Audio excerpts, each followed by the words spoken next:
आपका क्या रंग सुकंता सोलत की जमी के फमसरत की जमी है। लोक गायन कला चार बैत देश में टोंक की एक अलग ही पहचान है। चार बैत कला टोंक में 1798 में अमीरुद्दौला के साथ आई थी। लोक गायन कला चार बैत देश में टोंक की एक अलग ही पहचान है। चार बैत कला टोंक में 1798 में अमीरुद्दौला के साथ आई थी। तब से लेकर आज तक इस कला को टोंक के कलाकारों ने जीवित बनाए रखा है। चार बैत लखनऊ, रामपुर, अमरोहा, भोपाल आदि में प्रचलित है। टोंक में वर्तमान में करीब 15-16 परिया इस गायन कला को विरासत को संभाले हुए हैं। चार बैत में आशा खान, सूफियाना, देशभक्ति, सामाजिक कलाम में भी गाई जाती है। इसको ढप की थाप पर भी गाया जाता है। यह कला पश्तो में गाई जाती थी। पश्तो भाषा दक्षिण एशिया के पठानों की भाषा थी। अफगानिस्तान तक भारत की सीमाएं थी। इस समय फौजी अपने अपने साथियों में जोश भरने के लिए गाते थे।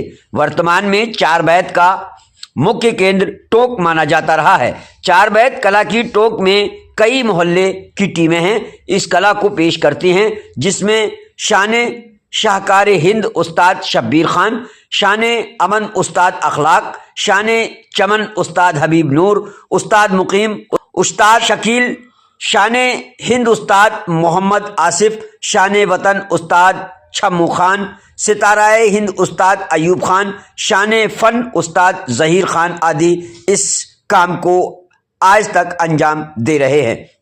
चार बैत क्या है? चार बैत एक लोक गायन कला है जो पहले नवाब अमीरुद्दौला खां के साथ टोंक में आई और यहाँ पर परवान पर रही। आज भी इसका वजूद ज़िंदा है और आज भी कई पार्टियाँ चार बैत पढ़ती हैं और कई शायर चार बैत लिखते हैं। चार बैत एक ऐसी लोक गायन कला है जो राजस्थान के टोंक में आज भी ज़िंदा है। हालांकि मुरादाबाद, लखनऊ, रामपुर जैसे कई रियासतों में इसका प्रचलन था, लेकिन जो मुकाम आज टोंक में है, ऐसा मुकाम कहीं देखने को नहीं मिलता है। यहाँ के कलाकारों ने इस चार बैत लोक गायन कला को आज भी ज़िंदा कर रखा है। कम से कम 250 साल पहले ये टोंक में आई थी। चार बैत किसे कहते हैं? किस तरह जोश बताया? चार बैत जो एक शायरी है जो चार पंक्तियों में लिखी जाती है, जिससे चार बैत कहते हैं। चार बैत भी कहते हैं इसको। और ये कलाकार पेश करते हैं ढप बजाकर। वो ये फौजी राग है और सैनिकों को उत्साह, उमंग और उनमें जोश भरने के लिए पढ़ी जाती हैं।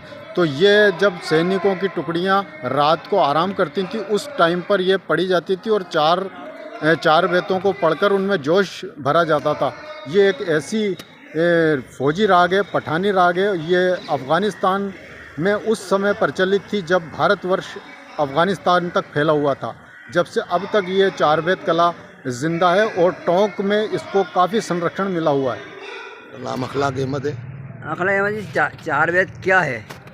मैं शान अमन चार बैत पार्टी का उस्ताद हूँ और ये चार बैत हमारे पुरखों के टाइम से चली आ रही है जी, है ना जी। और ये किसी टाइम में फौजों के अंदर एक जोश, उत्सव बढ़ाने के लिए ये कलाम पढ़ा जाता था। चार बैत क्या है? क्या चार बैत कहाँ से आई है? क्या शुरुआत हुई है? इसका इतिहास रहा है? ये इसका इतिहास बताते हैं, ये मुगलों के टाइम पे आई हुई है। जी।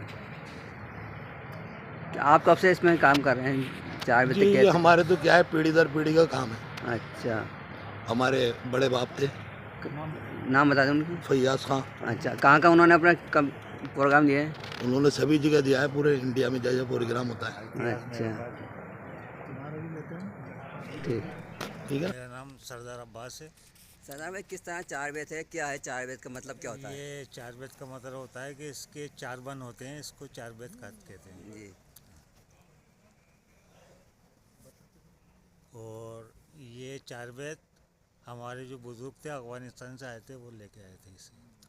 हमारे पहले जो सबसे बड़े बुजुर्ग थे चांद खां, उनकी नवाब इस्माइल खान ने पगड़ी बांधी थी उस्ताद की।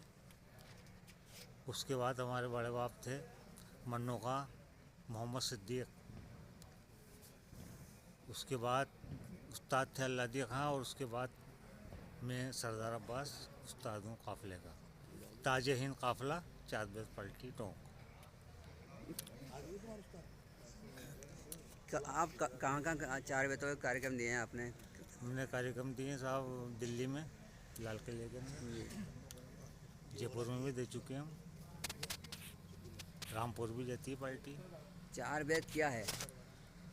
4 बैत इसके 4 मिसरे होते हैं, इसको इसलिए 4 बैत कहा गया है।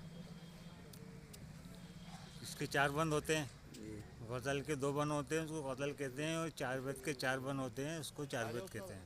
अच्छा। और इस 4 बैत के अंदर सूफियाना कलाम भी हैं, आशिकाना कलाम भी हैं, और इसमें हम 2 नात भी पढ़ी जाती है। आप कब से 4 बैत कहते आ रहे हैं? मुझे 30 साल हो गए साहब। अच्छा, कोई एक सुनाएंगे? ये 4 बैत एक नात है जी। जो हमारी लिखी हुई है।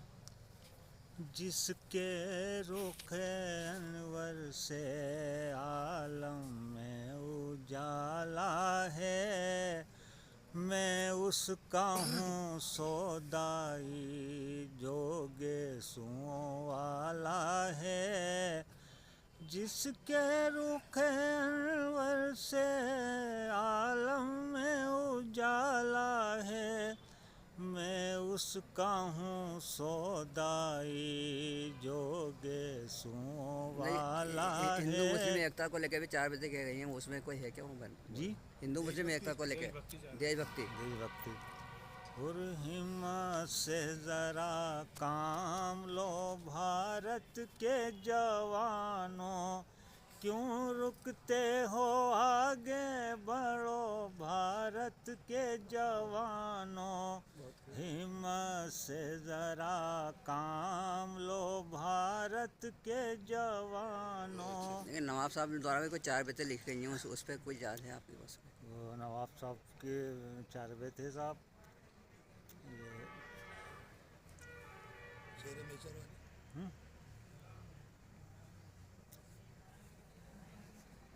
हम शब्बीर उस्ताद है। शबीर भाई, किस तरह 4 बैतें होती थी, क्या है, और पहले के ज़माने में किस तरह होती थी 4 बैत? ये चांद खां की पीढ़ी से चल रही है 4 बैतें टोंक शहर के अंदर हमारे गंज में। और पुरानी टोंक अलग है, सुबेर खां और ये और लोग हैं।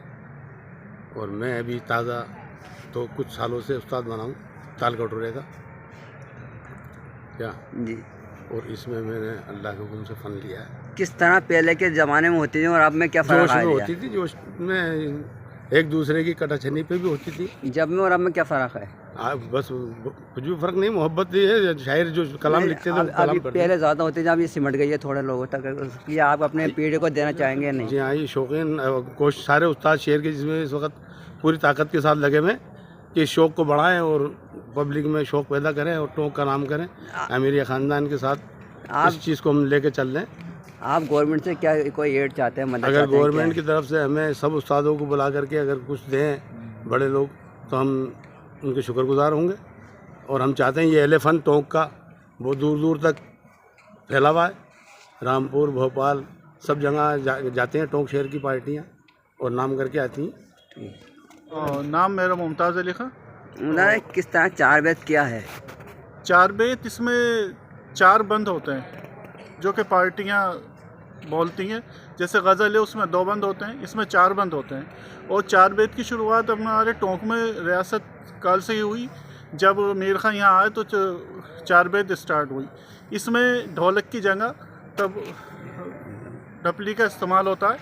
और ये अभी अगर इसकी पार्टियों की बात करी जाए तो अभी टोंक के अंदर 15-16 पार्टियां हैं, जिसमें 4-5 पार्टियां भी आपके सामने आएंगी, वो देखना आप।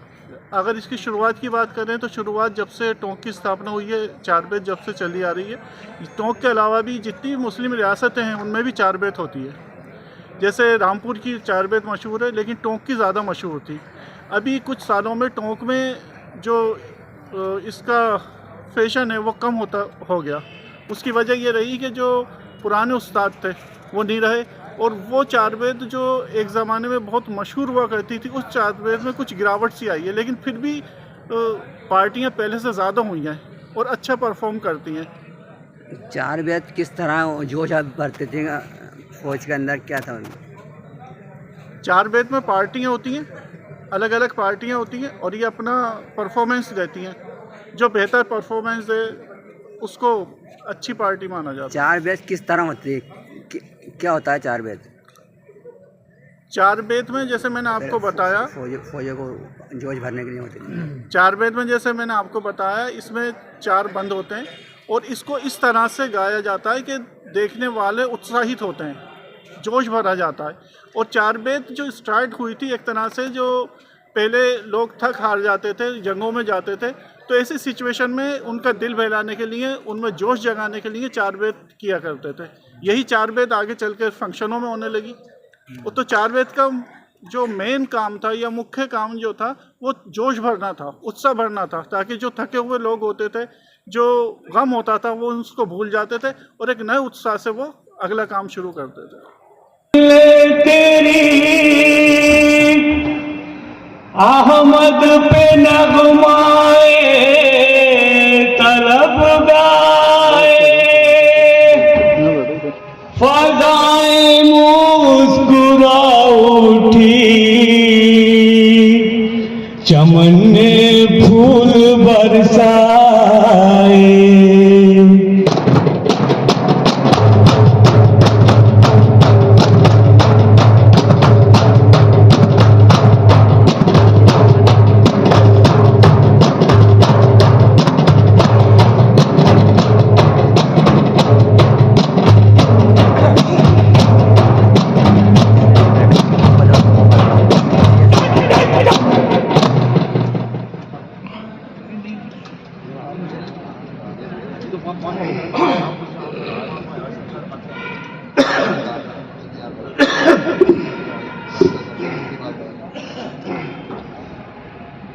शबे तारीकी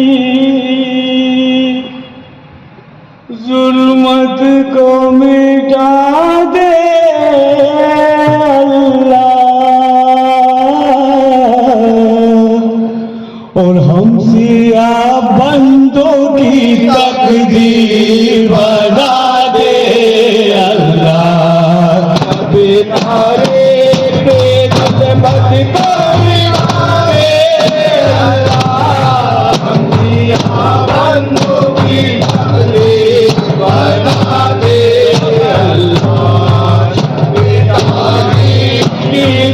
मती को मिटा दे अल्लाह, हम बंदों की तकदीर बना दे अल्लाह। हमने माना के गुनाहगारों सियाकारे हम सबकी जुल्मत से मगर बरसने बेगारे हम, फिर तेरी इनायत तलबगारे हम, हमको हिदायत की सिखा दे अल्लाह। शबे तारीक पे जुल्मत को मिटा दे अल्लाह, हम बंदों की तकदीर बना दे अल्लाह। शबे तारीक की जुल्मत को मिटा दे अल्लाह, बंदों की तकदीर बना दे अल्लाह। तेरे महबूब की उम्मत है परेशान इतनी, पहले तो कभी इसकी हालत ना हुई। सिया में बस डूबने वाले कश्ती अपनी कुदरत से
तकदीर